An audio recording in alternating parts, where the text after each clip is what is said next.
चलिए, तो आज अपन चालू करेंगे अकाउंटिंग रेशियोज़। तो 12th वालों, बहुत अच्छा चैप्टर है। बहुत ऐसा बोला जाए कि सेल्फ एक्सप्लेनेटरी है। बहुत जो फॉर्मूले है वो आपको खुद ही बता देंगे क्या कहना चाहते हैं और क्या है।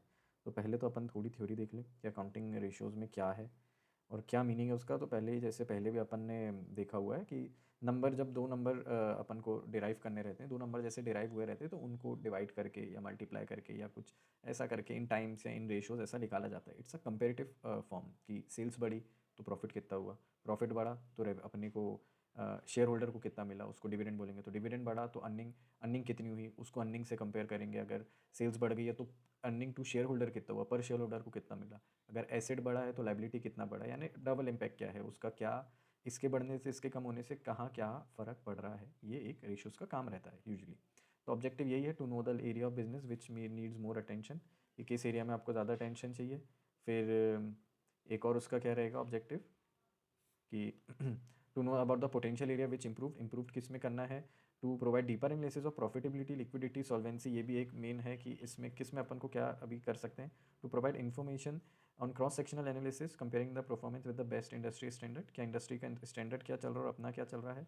To provide information derive from financial statement useful for making projection estimation for future, यानी वही है जो अपन यूजुअली अपना करते हैं, जो अपन फाइनेंशियल स्टेटमेंट के भी कुछ कॉमन है इसमें ऑब्जेक्टिव और वैसे ही रेशियोज़ के भी। अब इसमें एडवांटेज क्या है कि वही है कि पहले तो हमको अंडरस्टैंड पता लग जाएगा एफिकेसी ऑफ डिसीजन, कि डिसीजन अपना सही था, अपन ने जो लिए थे वो नहीं सही लिए थे कि कैसे लिए थे। Right kind of operating investing financing decision जो इससे होगा। Simplify complex figure and establish relationship, क्योंकि कुछ कॉम्प्लेक्स फिगर रहेंगे, जैसे बहुत जो लेमन रहेगा जो कॉमर्स का नहीं रहेगा उसके लिए भी ऐसा यूज़फुल क्यों रहता है, क्योंकि चीज़ें ऐसी रहती है कि बहुत से लोगों को ये चीज़ें नहीं पता है, बट उनको ये पता है कि अगर अर्निंग बढ़ी है, प्रॉफिटेबिलिटी बढ़ी है तो अर्निंग पर शेयर भी बढ़ना चाहिए, फिर डिविडेंड मिलना चाहिए। तो कुछ कॉम्प्लेक्स चीज़ें जो है ना वो इससे ईजी हो जाती है, ईजी टू अंडरस्टैंड। एंड वही एक रिलेशनशिप स्टेब्लिश होता है कि भाई प्रॉफिट हुआ है तो बनती सी बात है शेयर होल्डर का भी एक वैल्यू बढ़ा होगा, उसको प्रॉफिट मिला होगा। फिर डिविडेंड, अगर प्रॉफिट है तो डिविडेंड भी मिलेगा, तो किस पोर्शन में किस परसेंटेज में, वो ये रेशो सिंप्लीफाई कर देता है। अब हेल्प इन कंपेरेटिव एनालिसिस के काम आता है कि when many year figures are kept side by side, तो ये एक ईजी रहता है क्योंकि इतना सारा डेटा जो अपन को दिखता है, तो जैसे अपन ने करंट ईयर प्रीवियस ईयर, तो उनका एक रिलेशनशिप बनाने के लिए तो ये रेशियोज बहुत काम आते हैं, क्योंकि दीज आर, अपन ये बोलेंगे, ये की पॉइंट है। rather than looking at 100 or tens of items, what you can do, आप directly you can jump to the ratio section कि भाई करंट रेशियो क्या है, पिछली बार का क्या था, इस बार का क्या है।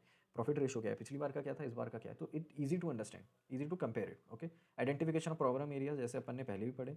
इनेबल स्वॉट एनालिसिस, स्वॉट एनालिसिस क्या होता है, स्ट्रेंथ, वीकनेस, अपॉर्चुनिटी, थ्रेट। अब ये आपने और बिजनेस में, आपके बिजनेस एडमिनिस्ट्रेशन के सब्जेक्ट में पढ़ा होगा, तो ये इसमें भी काम आता है कि भाई कौन सा रेशियोज अगर एट स्टैंडर्ड नहीं है या इंडस्ट्री के अकॉर्डिंग नहीं है तो we are somewhat lacking in that, तो हम उसके ऊपर काम कर सकते हैं। नाउ वेरियस कंपैरिजन, तो वही कंपैरिजन को थोड़ा और उनने दिया है। Over number of accounting period में कंपेयर कर सकते हैं, इंटर फर्म कर सकते हैं, इंटर फर्म कर सकते हैं, क्रॉस सेक्शनल कर सकते हैं, वैसा। अब लिमिटेशन बहुत हद तक सेम ही रहते हैं कि लिमिटेशन ऑफ अकाउंटिंग डेटा, क्योंकि अकाउंटिंग डेटा है किसी ने खुद के मन से नहीं, बट उसने एक अपने पर्सपेक्टिव से बनाया, उसने एक अपना जजमेंट लिया है। मेन जो वर्ड है वो जजमेंट है। ओके, तो उसने अपने जजमेंट से बनाया है, वो इफेक्ट कर सकते हैं मटेरियली। ओके, पर्सनल जजमेंट रहता है। फिर इग्नोर प्राइस लेवल चेंजेस, जैसे कि हमेशा होता है कि बहुत सी चीज़ें क्या रहती है, अपन सिर्फ देखते सेल्स बढ़ गया। ओके, तो अपन ये नहीं देखते कि इन्फ्लेशन भी तो बढ़ा होगा, प्राइस भी तो बढ़ा होगा, कुछ ये चेंजेस हुए होंगे, तो उसके कारण भी हो सकता है ये सब। ओके, एक नेक्स्ट रहता है कि ignore qualitative and non monetary aspect, ये हमेशा सा है और ये हमेशा एक जो लिमिटेशन है ये रहता ही है कि जो नॉन मॉनेटरी आइटम है वो अपन यूजुअली अकाउंट्स में नहीं लेते हैं, तो वो एक प्रॉब्लम है। Now variation in accounting practices, कोई दूसरा इंटर फर्म वाला कुछ और करता होगा, आप कुछ और करते हैं, ये इसमें हो सकता है कुछ, जैसे लाइक डेप्रिसिएशन का ही देख लो, कोई स्ट्रेट लाइन ले रहा है, कोई अपना रिटर्न डाउन वैल्यू ले रहा है, तो इसमें भी चेंज हो सकता है। Same goes with inventory. Forecasting है, ये अपन हिस्टोरिकल डेटा से फोरकास्ट करते हैं कि ऐसा फ्यूचर हो सकता है, बट कुछ non financial factors as well as कुछ रहते हैं नॉन फाइनेंशियल फैक्टर्स जो चेंज कर सकते हैं। जैसे आपने सोचा सब अच्छा जा रहा है, सब प्रॉफिट जाएगा, but out of the blue US की इकोनॉमी में कुछ इंपैक्ट हो गया या यूएस ने अपने बैंक रेट चेंज कर दिए, तो उस कारण से इंडिया पे इफेक्ट पड़ता है, तो ये आप नहीं कर सकते forecast. Okay, now let's talk about limitation. अब लिमिटेशन यही है, means end not to the end. इसका मतलब है रेशियोज आर द मीन्स, और इससे कोई एंड रिजल्ट नहीं निकलता है कि भाई रेशियो ने तो ये बोल दिया, इसका करंट रेशियो 2:1 आया यानी ये तो बेस्ट कंपनी हो गई, ये ऐसा नहीं होता है। कुछ भी कभी भी चेंज हो सकता है। Lack ability to resolve problem, ये सिर्फ आपको एक दिखाएगा प्राइमा फेसी कि ऐसा चल रहा है आपके फर्म में, बट ये कोई प्रॉब्लम सॉल्व करने का कोई सॉल्यूशन नहीं देगा।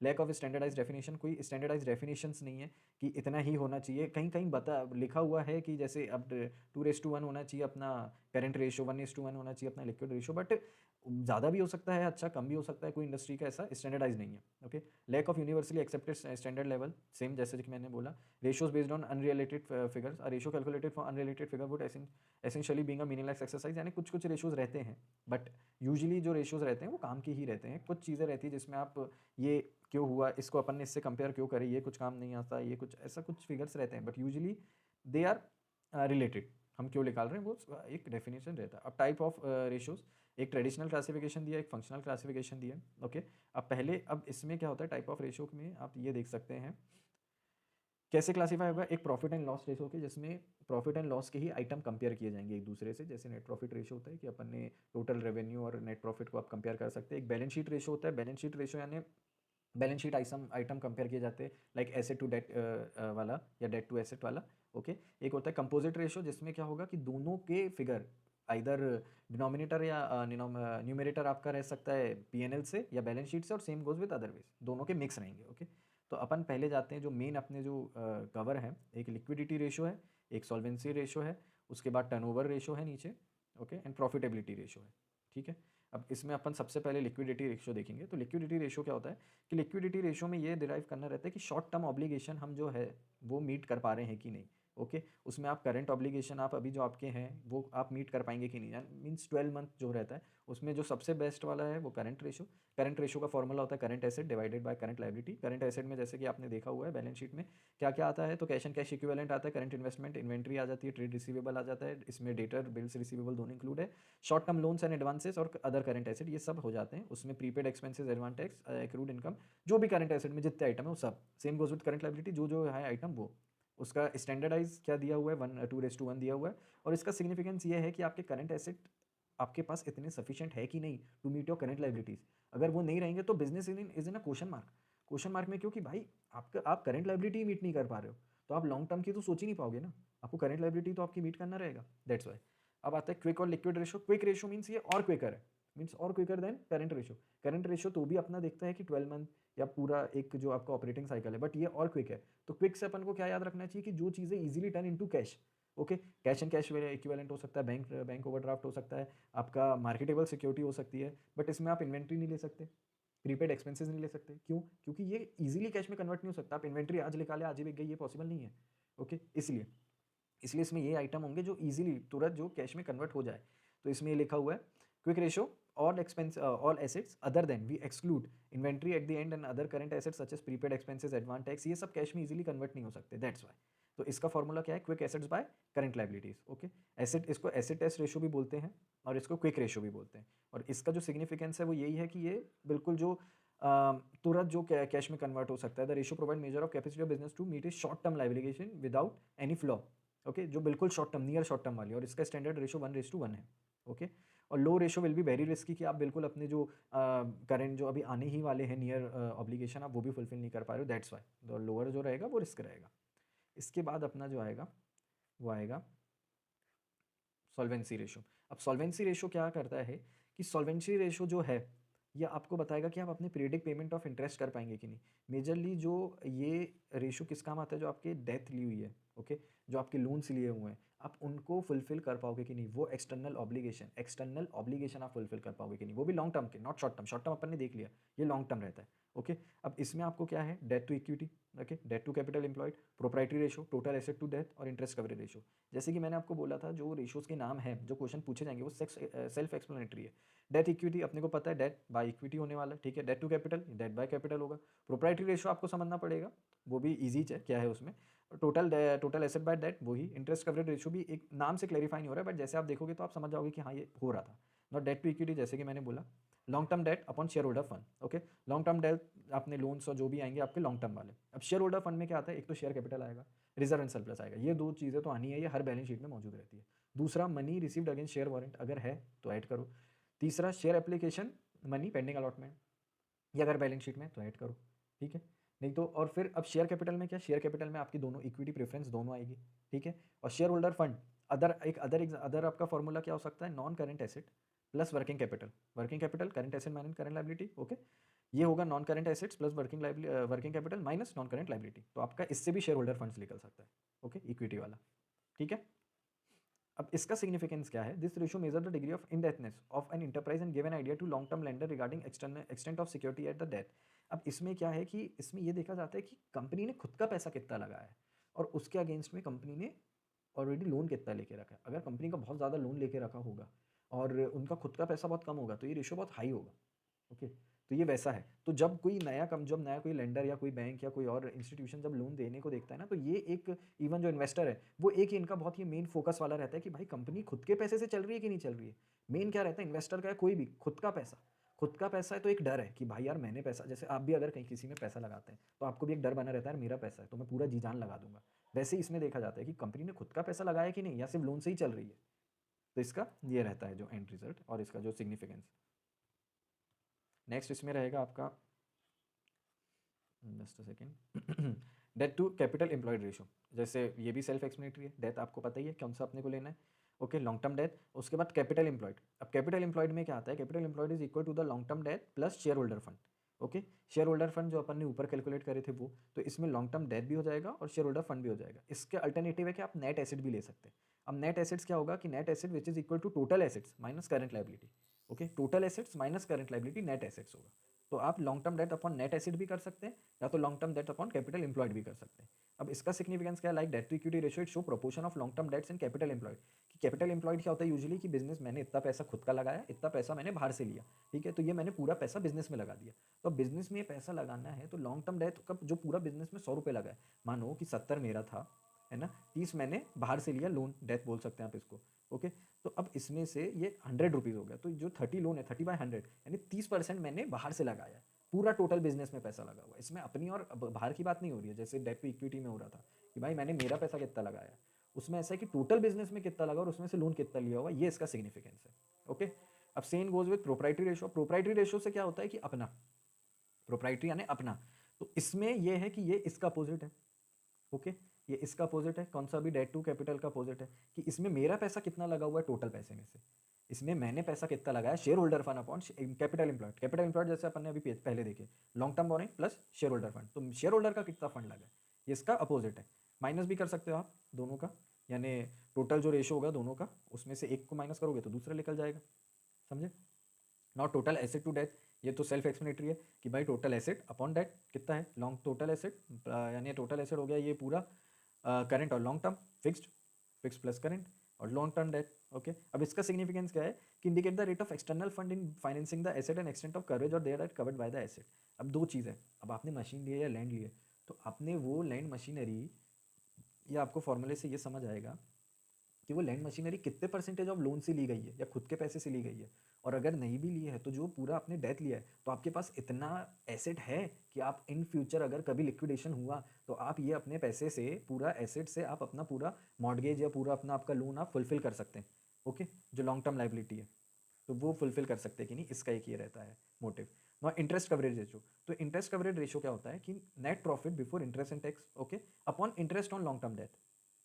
तो इसका सिग्निफिकेंस क्या रहता है कि भाई मेरे पास इतना पैसा है, मेरे पास इतना नेट प्रॉफिट निकल रहा है, कितना, इन टाइम्स ऑफ इंटरेस्ट, कि इंटरेस्ट देने के बाद, इंटरेस्ट देने के पहले मेरे पास इतना पैसा है।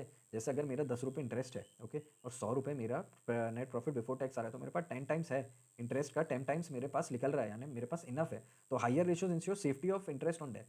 इसका ये है कि मेरे पास अगर ये कम रहा, ये 1:1 रहा, अगर ये 1:1 रहा तो इसमें मतलब ही क्या है, यानी मेरे, मैं सिर्फ इतना ही कमा पा रहा हूँ कि मैं सिर्फ इंटरेस्ट भर पाऊँ, बाकी के खर्चे, और बाकी के खर्चे छोड़िए, अगर वो हो भी गए, जैसे अपन net profit before interest tax ले रहे हैं, तो आप टैक्स कैसे भरेंगे?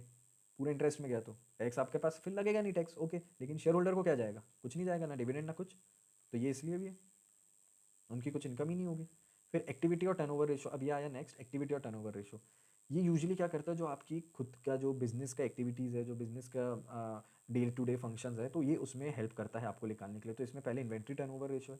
तो इन्वेंट्री टर्नओवर रेशो क्या है? Determine on number of time inventory is converted into revenue from operation, okay, during the period of accounting under the consideration. It expresses the relationship between cost of revenue from operation and average inventory, okay.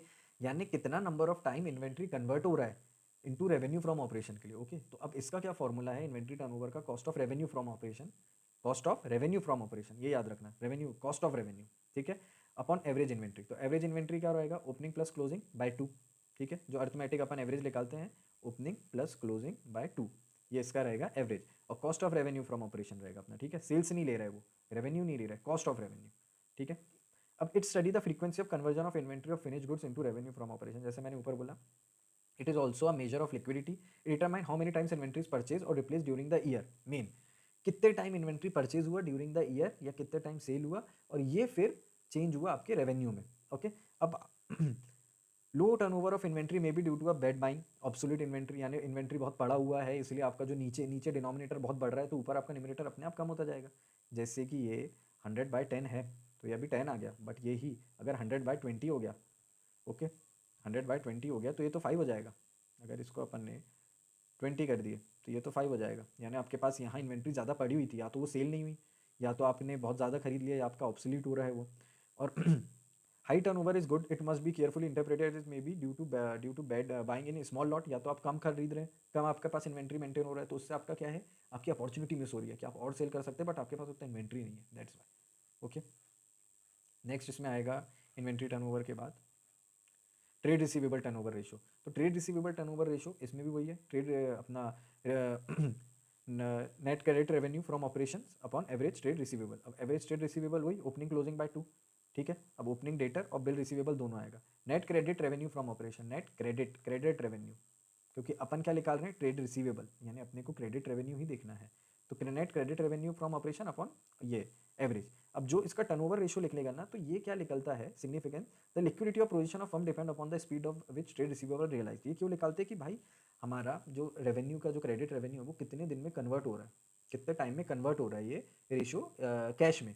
इसको अगर आपको accurate days में निकालना है, तो आप इसको days यानी 365 डिवाइडेड बाय जो आपका टर्नओवर रेशियो आया है, ठीक है, उससे ये एक्यूरेट डेज में निकल जाएगा कि जो क्रेडिट सेल है कितने दिन में कैश में कन्वर्ट हो रही है, डेटर कब रियलाइज हो रहा है। ओके, ये है इसमें, ये देखिए, receivable are turned over and converted into cash in accounting period. High turnover means speedy collection from trade receivable, क्योंकि जल्दी जल्दी कलेक्ट कर पा रहा है, और वही लोअर टर्नओवर, तो लोअर, अगर लोअर रहा रेशो तो हम हमारा कहीं तो लैग कर रहा है हम रिसीव करने में। ओके, नॉट ट्रेड पेबल, तो ट्रेड पेबल में नेट क्रेडिट परचेज आ गया, उसमें अपना क्रेडिट सेल्स था, क्रेडिट परचेज आ गया। एवरेज ट्रेड पेबल वही ओपनिंग क्लोजिंग डिवाइड बाय 2, और इसमें भी अगर आपको डेज में निकालना है तो नंबर ऑफ डेज यानी 365 अगर, और उसके बाद टर्नओवर रेशो। इसमें क्या है, it reveal average payment period, यानी कितने दिन में हम पेमेंट कर दे रहे हैं। उसमें क्या था, कितने दिन में पेमेंट आ रहा है, इसमें कितने दिन में हम पेमेंट कर दे रहे हैं, ठीक है। अब ये क्या है, पहले इसमें देखो, lower ratio mean credit allowed by supplier is for longer period, it may reflect delay payment to supplier which is not very good policy. अब लोअर अगर रेशियो रहा, यानी या तो वो क्रेडिट पीरियड बहुत लंबा दे रहा है सामने वाला जिससे अपन परचेस कर रहे हैं, या तो अपन पेमेंट जल्दी नहीं कर रहे हैं, तो ये भी एक हो सकता है कि हमारे आगे रिलेशन खराब हो सकते हैं कि भाई हम तो बहुत लेट पेमेंट करते हैं, अपनी बुक्स में तो अच्छा दिख रहा है, बट सामने वाला बंदा फिर सोचेगा कि यार इसको नहीं देंगे क्योंकि ये पेमेंट जल्दी नहीं करता। नॉर नेट एसेट्स और कैपिटल एम्प्लॉयड टर्नओवर, तो इसमें क्या, revenue from operation upon capital employed, ठीक है, रेवेन्यू फ्रॉम ऑपरेशन से और कैपिटल एम्प्लॉयड। कैपिटल एम्प्लॉयड कौन सी, वो दोनों आ जाएगी, जो अपनी भी है और जो अपन ने लिए भी है, लॉन्ग टर्म और शेयर होल्डर फंड दोनों, long term plus share holder fund. और रेवेन्यू फ्रॉम ऑपरेशन, इससे क्या होगा कि हम कितने कैपिटल एम्प्लॉय करके कितना रेवेन्यू जनरेट कर रहे हैं, सिंपल सा है कि इतना हमने कैपिटल एम्प्लॉय करा और उससे हम इतना रेवेन्यू जनरेट कर पा रहे हैं इतने टाइम्स, ठीक है। अब fix asset turnover ratio, fix asset turnover ratio, net revenue from operation upon net fix asset. अब ये आपको लगेगा कि यार हमेशा तो ये ऑपरेशन रेवेन्यू ऑपरेशन नीचे आना चाहिए, बट इसमें कैसा है कि नेट यानी फिक्स एसेट से अपन कितना सेल कर पा रहे हैं, कि अपना कितना फिक्स एसेट सफिशिएंट है टू मीट द सेलिंग। अगर हम और एसेट बढ़ाएं, यानी हम और मशीनरी बढ़ाएंगे, तो इट्स अ चेन, प्रोडक्शन बढ़ेगा, प्रोडक्शन से सेल्स बढ़ेगा, तो इससे ये कंपेयर होता है। ओके, कि net revenue from operation upon net fix asset, की फिक्स एसेट से हम कितना ऑपरेशन रेवेन्यू का रेवेन्यू अपना कितना ऑपरेशन से हम जनरेट कर पा रहे हैं। No working capital turnover ratio, इसमें क्या है कि net profit, net revenue from operation upon working capital रहेगा, कि हमारा जो नेट वर्किंग कैपिटल है, जो current asset minus current liability, तो उससे अपना कितना जो रेवेन्यू अपन कर पा रहे हैं। अब इसका सिग्निफिकेंस क्या है, high turnover of capital employed working capital fix assets is a good sign and it implies efficient utilisation of resources. हम जो हमारा रिसोर्स है हम उसका यूटिलाइजेशन अच्छे से कर पा रहे हैं, कि हमारे पास अगर एसेट है और हम उसका फुल यूटिलाइजेशन करके हम अगर सेल अच्छी कर पा रहे हैं, तो हमारा जो एसेट है वो अंडर यूटिलाइज नहीं हुआ। ओके, ये इसका निकालने का मेन मोटिव रहता है। ना प्रॉफिटेबिलिटी रेशियो।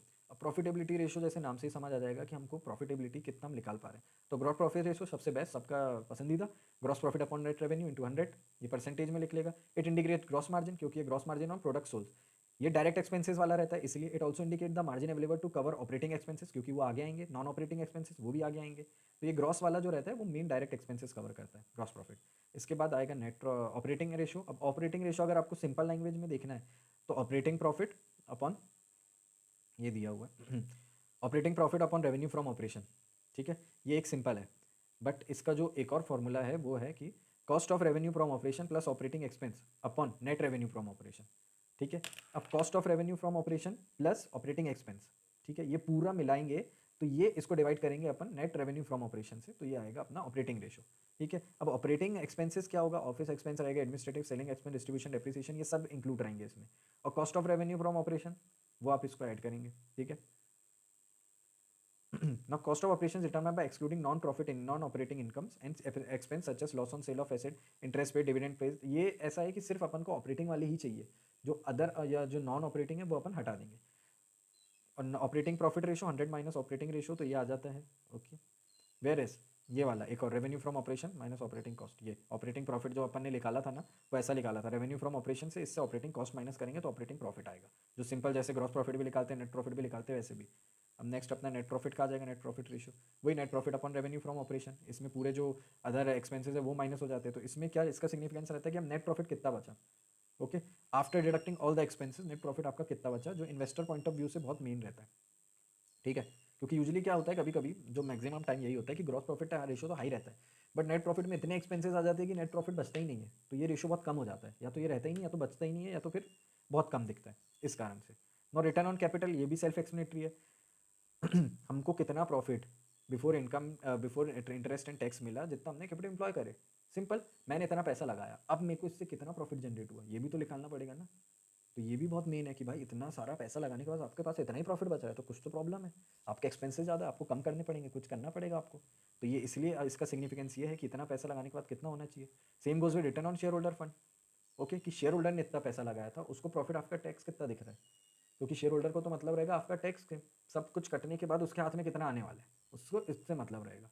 ना अर्निंग पर शेयर, अब जितना हाथ में आ गया, ओके, यानी प्रॉफिट जितना आ गया, profit available for equity shareholder, उससे number of equity shareholder को डिवाइड कर देंगे कि भाई अब पर्टिकुलर एक एक इक्विटी शेयर पे कितना पैसा आएगा, एक एक शेयर होल्डर को कितना मिलेगा। एक शेयर होल्डर के पास ऐसा नहीं है कि एक ही शेयर रहेगा, मल्टीपल शेयर रह सकते हैं, तो एक शेयर का कितना हिस्सा बचेगा वो उनको ये जानने में रहेगा। फिर बुक वैल्यू ऑफ शेयर, अब बुक वैल्यू ऑफ शेयर क्या, equity share holder fund upon number of equity share, equity share holder का जो फंड है टोटल उसको डिवाइड करेंगे इक्विटी शेयर होल्डर से, तो उसका आ जाएगा बुक वैल्यू। अब dividend pay out ratio, dividend pay out ratio क्या होता है कि भाई इतनी तो मेरी अर्निंग हो गई, मान लो मेरे को 100 का प्रॉफिट हुआ था, 10 शेयर होल्डर थे, तो 10 रुपये जो ऊपर वाला अपना जो रेशियो था अर्निंग पर शेयर वाला, 10 रुपये तो मेरा अर्निंग पर शेयर हो गया। अब 10 रुपये से मेरे को 1 रुपये डिविडेंड मिल गया, तो डिविडेंड मेरे को 10 रुपये में से मिला, तो dividend per share upon earning per share, तो 1/10, तो ये 10 टाइम्स 10%। ना price to earning ratio, price to earning P ratio इसको जो बोलते हैं, market price of the share, market में क्या प्राइस चल रहा है शेयर का और अर्निंग कितनी हो रही है शेयर में, ठीक है। अगर मेरा ईपीएस 10 रुपये है और मार्केट प्राइस 100 चल रहा है, तो मेरा तो ये अर्निंग पी रेशियो 10 हो गया, ओके। ये इसमें डिफाइन करना रहता है कि भाई कंपनी का जो मार्केट प्राइस है वो इतना हाई है और अर्निंग बहुत कम है, तो ये भी एक बहुत वो रहता है कि भाई अर्निंग तो हो ही नहीं रही है तो शेयर क्यों बढ़ रहा है, ये भी एक आ जाता है डायलेमा, कैसा क्या हो रहा है ऐसा। अब ये आपके क्वेश्चन है तो मैंने देख के रखे हैं, इसको मैं नेक्स्ट वीडियो में कवर कराऊंगा। तो अभी अपन ने क्या देख लिया, अपन ने पूरे रेशियोज अपने कवर हो गए, पूरे ये रेशियोज कवर हो चुके हैं, इसके सिग्निफिकेंस बता दिए हैं। और जैसे मैंने बोला था कि ये जो रेशियोज रहते हैं सेल्फ एक्सप्लेनेटरी रहते हैं, अपन को डरना नहीं है। क्या होता है कि नॉट इवन द 11th-12th की आगे की लाइफ में भी, कॉलेज लाइफ में भी और कुछ आपके चार्टर्ड या ये सब कोर्सेज में भी बहुत डर लगता है रेशियो से, क्योंकि ये क्वेश्चंस क्योंकि यूजुअली बहुत बड़े जाते हैं और बहुत कंफ्यूजिंग रहते हैं, but they are linked one each other, they are linked with each other. एक हो गया ना रेशियो तो दूसरा निकल जाएगा, ये सब एक दूसरे से मिले जुले रहते हैं, बहुत कंबाइंड रहते हैं। आपको बस आपको मेन आपको फंड्स निकालना है, शेयर होल्डर फंड आप निकाल दो, कैपिटल एम्प्लॉयड कैसे निकालना है वो आपको पता होना चाहिए, फिर तो ये सेल्फ एक्सप्लेनेटरी है। क्विक रेशियो हो गया, शेयर होल्डर फंड, ये सब बता देते कि हमको क्या चाहिए, gross profit ratio, asset to debt ratio, debt equity ratio, share holder to debt to share holder, ये सब बता देते हैं कि हमको क्या चाहिए, आपको बस ऊपर का फिगर निकालते आना चाहिए। तो ये क्वेश्चन से डरिए मत, ये चैप्टर से डरिए मत, ये आपको फुल मार्क्स दे सकते हैं, बस आपको कॉन्फिडेंस रखना है, वो कॉन्फिडेंस में आपको वैल्यू निकालते आना चाहिए, वो आपने वैल्यू निकाल लिए, then ratios are self explanatory, वो खुद बता देंगे हमको क्या चाहिए। Current ratio current by liability, आप एसेट बाय लाइबिलिटी, आपको यही तो बस जानना है, तो आपको करंट एसेट निकालना है, जिसे मैंने एग्जांपल दिया। तो आप प्रैक्टिस करिए और ये इजी है ये। अगर एक और यूजुअली क्या होता है जो एग्जाम में क्वेश्चन आते हैं वो लिंक रहते हैं कि आप ये निकाल लो, दूसरा ये निकाल लो, तो जो पहला आपने जो फिगर निकाला होगा ना रेशो का, वो दूसरा रेशो निकालने में हेल्प करेगा। तो अगर आपको पहला दूसरा ही नहीं बना तो आप आगे भी अटक सकते हो, तो कोशिश करिए कि आपको बन जाए, तो आपका पूरा क्वेश्चन बहुत फ्लो में इजीली सॉल्व हो जाएगा। Okay, keep practising, all the best.